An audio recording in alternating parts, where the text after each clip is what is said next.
প্রচন্ড গরমে ঠান্ডা শরবতের কোনো বিকল্প নেই। আমি আজকে এখানে একটি পাকা বেল নিয়ে নিয়েছি। আজকে তৈরি করব বেলের শরবত।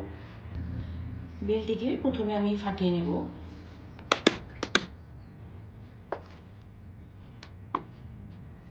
এই বেলটিকে একটি চামচের সাহায্যে উঠিয়ে নেব।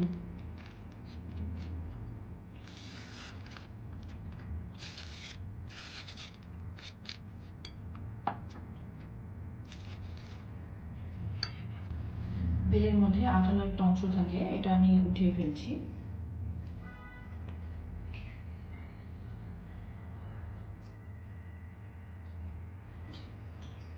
পাটটাকে আমি এখন ফেলে দেব। পুরো বেল আমি এখানে তুলে নিয়েছি। এর মধ্যে আমি জল দিয়ে এর ভিতর থেকে আমি রস বের করি। এটাকে আপনারা ব্লেন্ডারের সাহায্যেও করতে পারেন, কিন্তু যেহেতু এটা আঁশ আছে আমি এটাকে হাতের সাহায্যে করি।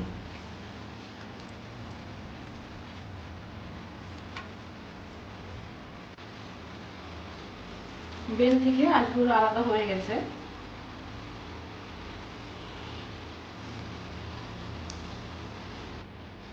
এখন এটাকে আমি ছেঁকে নিই।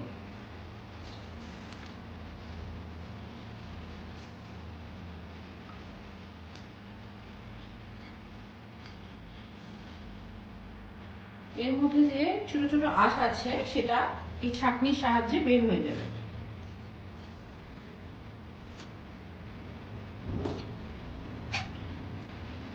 যেহেতু আমি শরবত বানাবো আর এটা সামান্য জল দিয়ে আমি ছেঁকে নিচ্ছি। ছেঁকে নেওয়ার পরে বেলের ভিতরে যে ছোট ছোট বিচিগুলো ছিল এবং আঁশ সেটা আলাদা হয়ে গেছে।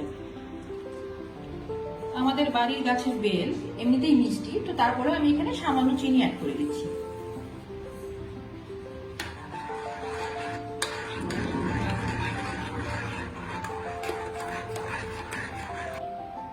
খুব সহজেই তৈরি হয়ে গেল স্বাস্থ্যকর বেলের শরবত।